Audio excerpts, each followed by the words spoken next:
Bismillahirrahmanirrahim. Alhamdulillahirabbil alamin. Allahumma shalli wa sallim ala sayidina Muhammadin miftahi babi rahmatillah adada ma fi ilmillah salatan wa salaman daimaini bidawami mulkillah wa ala alihi wa sahbihi. Assalamualaikum warahmatullahi wabarakatuh. Alhamdulillah bisa ketemu kembali dalam kajian Orang Bijak Berkata. Sebuah kajian yang saya buat untuk menghimpun ucapan orang-orang soleh terdahulu, nasihat orang-orang soleh terdahulu, yang tentunya insya Allah penuh barokah dan akan mendatangkan rahmat kalau kita dengarkan dan kita kaji. Mudah-mudahan insya Allah dimanapun Anda berada, sehat, bahagia, selamat. Ya, sehat, bahagia, selamat. Pada episode kali ini kita akan belajar tentang masalah ridha, puas atau protes. Puas atau protes, ridho atau protes. Di kondisi yang saat ini kita lihat, dunia sedang dilanda wabah corona COVID-19, ada banyak hal yang mungkin terasa tidak enak. Yang tadinya bebas bergerak kemana-mana, sekarang menjadi di rumah saja. Ya, menjadi di rumah saja. Kemudian yang tadinya kerja di perusahaan, mungkin ada yang harus dirumahkan. Ada yang harus dirumahkan. Kondisi-kondisi yang nggak enak. Bukan hanya saat ini, masa lampau, dan akan datang dalam kondisi apapun, ada hal-hal yang tidak enak yang harus kita sikapi. Kalau sikap kita benar, maka kita akan bahagia di dunia dan bahagia di akhirat.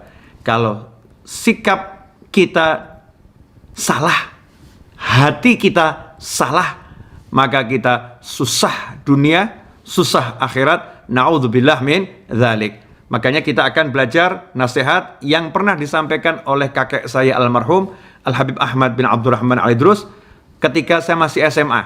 Jadi waktu saya SMA, saya berkunjung ke rumah kakek saya di Kudus untuk menemui kakek saya. Di situ saya dikasih nasihat. Kalau kamu mau bahagia dunia akhirat, maka pegang nasihatnya Habib Abdullah bin Alwi Al-Haddad radhiyallahu anhu berikut. Nasihat yang satu ini akan cukup membuat kamu hidup bahagia dunia akhirat. Habib Abdullah Al-Haddad itu nasihatnya banyak radhiyallahu anhu. Beliau seorang ulama besar yang wafat kurang lebih 300 tahun yang lalu. Kendati dari usia 4 tahun sudah tunanetra, tapi karya beliau, ibadah beliau, perjuangan beliau sampai hari ini kita rasakan manfaatnya. Ratibul Haddad, Wirdul Latif, ya, dan juga kitab-kitab beliau yang beliau karang dalam keadaan tunanetra dibaca di seluruh penjuru dunia. Salah satunya adalah nasihat beliau dalam syair ini. Dalam kumpulan syair-syair beliau ada satu syair, ada satu bait syair dari syair tersebut yang pernah disampaikan kakek saya. Bagaimana bunyinya? Syair Habib Abdullah Haddad radhiyallahu anhu, wa in tardha bil maksumi 'ishta muna'aman wa in lam takun tardha bihi 'ishta fi hazan. Kalau kamu itu bisa puas, bisa ridho dengan apa yang sudah Allah bagikan kepadamu, maka kamu akan hidup dalam kebahagiaan. Tapi kalau kamu tidak bisa puas, tidak bisa ridho dengan apa yang sudah Allah bagikan kepadamu, maka kamu akan hidup dalam kesedihan. Jadi kalau kamu puas, ridho dengan bagian Allah, istamuna aman, hidup dalam kenikmatan, kebahagiaan, kenyamanan, semua yang enak-enak akan kamu dapatkan. Tapi kalau kamu tidak bisa puas, tidak bisa ridho, kamu protes, maka kamu akan hidup dalam kesedihan. Ini nasihat Habib Abdullah bin Alwi Al-Haddad radhiyallahu anhu. Mari kita bahas, kita petik hikmahnya. Sebetulnya pemberian dari Allah itu ada dua jenis. Pemberian dalam wujud diberi sesuatu, ada yang kita dapatkan, anugerah. Ada pemberian yang sifatnya itu dihalangi mendapatkan sesuatu. Jadi mendapatkan sesuatu itu juga anugerah dari Allah. Terhalang dari mendapatkan sesuatu juga anugerah dari Allah subhanahu wa ta'ala. Bagaimana caranya agar kita menjadi pemenang, menjadi orang yang sukses ketika mendapatkan pemberian, baik dalam wujud anugerah yang diterima maupun terhalang dari suatu keinginan? Caranya adalah hati kita harus melihat di jagat raya ini, di alam semesta ini, dimanapun dan kapanpun, tidak ada yang bisa memberi seseorang sesuatu, tidak ada yang bisa memberi kita sesuatu, kecuali Al-Mu'ti, kecuali yang maha memberi, yaitu Allah subhanahu wa ta'ala. Hanya Allah yang bisa memberi. Jadi sebelum kita itu mendapatkan apapun, kita harus paham hati kita ini yang bisa memberi hanya Allah. Yang bisa memberi hanya Allah. Sehingga ketika kita mendapatkan sesuatu, kita nomor satu melihat ini yang memberi adalah Allah subhanahu wa ta'ala. Ini adalah anugerah dari Allah subhanahu wa ta'ala. Ketika terhalang dari sesuatu, kita juga melihat yang menyebabkan ini bisa terhalang adalah Allah subhanahu wa ta'ala. Al-mani' wallah. Yang menahan adalah Allah subhanahu wa ta'ala. Ini sikap hati. Sehingga ketika mendapatkan sesuatu, wujudnya apapun, kita senang. Karena kita disapa sama Allah. Kita diperhatikan oleh Allah. Kita dilihat oleh Allah subhanahu wa ta'ala. Kita senang dan kita ucapkan alhamdulillah. Terima kasih ya Allah atas pemberianmu ini. Terima kasih dengan hati yang betul-betul bahagia. Enggak meremehkan pemberian. Tidak mandang rendah pemberian. Tidak mandang kecil pemberian. Kenapa? Karena melihat yang memberi adalah Allah yang maha besar. Allah yang maha kuat. Allah yang maha hebat. Allah yang maha pemurah. Allah yang maha penyayang. Allah yang maha punya segala-galanya. Allah yang maha baik itu mau memberi kita. Mau menyapa kita. Mau mengantarkan pemberiannya kepada kita, maka kita terima dengan senang hati, bil farah was surur, dengan perasaan hati yang bahagia dan senang. Kemudian kita ucapkan alhamdulillah. Allah Ta'ala dalam sebuah hadits qudsi mengatakan, kalau seorang hamba itu ridho dengan sedikit pemberian Allah Ta'ala, maka hasilnya apa? Allah ridho dengan sedikit amal yang dia lakukan. Untuk masuk surga kita butuh amal yang banyak. Untuk selamat dari neraka kita butuh amal yang banyak.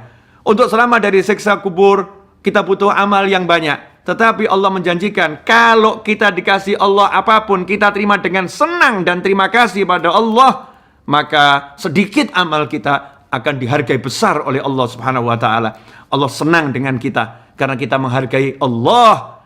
Kita nggak lihat nilai pemberiannya, tapi kita lihat yang memberi. Maka saat itulah Allah pun tidak melihat lagi besarnya amal kita. Yang dilihat adalah besarnya syukur kita pada Allah subhanahu wa ta'ala. La in syakartum la azidannakum wa la in kafartum inna adzabi la syadid. Kalau kalian syukur pasti aku tambah. Kalau kalian kufur ingat siksaku amat pedih. Maka ketika pemberian yang sedikit dalam pandangan manusia atau ukuran nominal atau dalam pandangan ilmu kita kecil, tetapi hati kita melihat itu besar karena Allah yang memberi, sehingga kita puas. Kita melihat di bawah kita masih banyak orang yang lebih susah, di bawah kita masih banyak orang yang lebih kondisinya lebih buruk. Kita kemudian bersyukur, terima kasih ya Allah. Maka berlakulah sabda Nabi Muhammad SAW, barang siapa dalam urusan dunia melihat kepada yang lebih rendah, dalam urusan akhirat melihat kepada yang lebih sukses, maka dia dicatat sebagai hamba yang sabar dan bersyukur. Sementara dalam urusan dunia dia melihat kepada yang lebih sukses,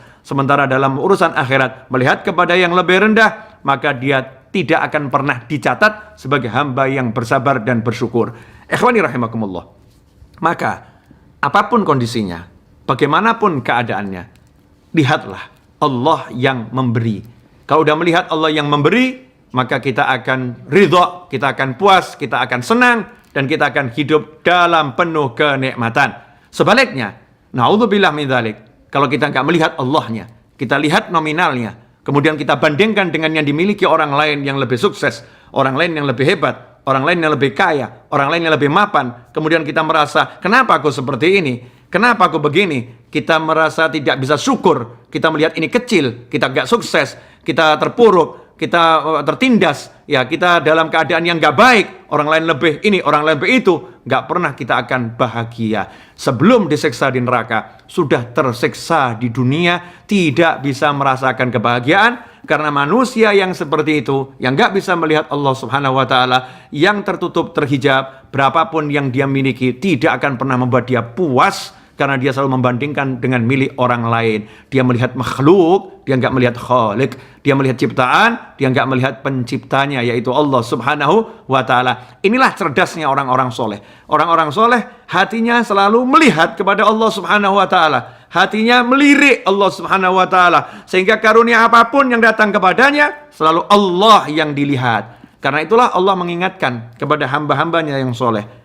Man lam yashkurin nas, lam yashkurillah. Kalau kamu nggak berterima kasih pada orang yang berbuat baik kepadamu, kamu tidak bersyukur pada Allah Ta'ala. Diingatkan, walaupun hatinya lihat Allah diingatkan, jangan lupa. yang menjadi perantara nikmat ini sampai kepadamu. Manusia-manusia mengantarkannya kepadamu. Syukuri, terima kasih kepada orang tersebut. Itu bentuk terima kasihmu kepadaku. Terima kasih pada Allah subhanahu wa ta'ala. Ikhwani rahimakumullah. Makanya kalau udah lihat Allah yang ngasih, ya pasti senang. Baru orang dikirimin sama kekasihnya hadiah yang kecil, dipegang, diciumin, dipeluk, dibawa tidur. Karena melihat apa? Yang memberi, bukan pemberiannya. Melihat yang memberi, bukan yang mengantarkannya. Bukan melihat bendanya. Tapi siapa yang memberi itu? Maka kepada Allah subhanahu wa ta'ala kita harus lebih seperti itu. Kita lihat semua anugerah adalah dari Allah subhanahu wa ta'ala. Al-mu'tih wallah.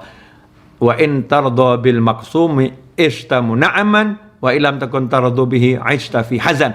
Kalau kamu hidup ya dengan bisa ridha, puas dengan yang dibagikan kepadamu, kamu hidup dalam kepuasan, kenikmatan, kebahagiaan. Sebaliknya kalau kamu tidak bisa puas, tidak bisa ridha, kamu protes sana protes sini, membandingkan dengan orang lain, nggak pernah merasa cukup, maka kamu hidup dalam kesedihan dan nggak ada obatnya hati ini. Ikhwani rahimakumullah. Mari dalam kondisi yang sekarang ini misalnya COVID-19 di rumah saja ya nikmati. Jadikan itu anugerah, lihat itu anugerah. Terhalang dari banyak hal itu anugerah. Nikmati, banyak hal yang bisa dinikmati di rumah. Banyak hal yang bisa dinikmati ketika kita nggak bisa kemana-mana. Nikmati di jalan Allah subhanahu wa ta'ala. Kalau udah begitu, jadinya akan bahagia. Jangan tunggu bahagia itu esok atau nanti. Karena bahagia itu sekarang juga. Bahagia itu ketika engkau bisa melihat Allah Maha memberi kepadamu. Semoga ini berkah dan manfaat. Kurang lebihnya saya minta maaf. Jazakumullah khairan. Wal afu minkum. Wassallallahu ala sayyidina maulana Muhammadin. Wa alihi wasallam. Walhamdulillahi rabbil alamin. Wassalamualaikum warahmatullahi wabarakatuh.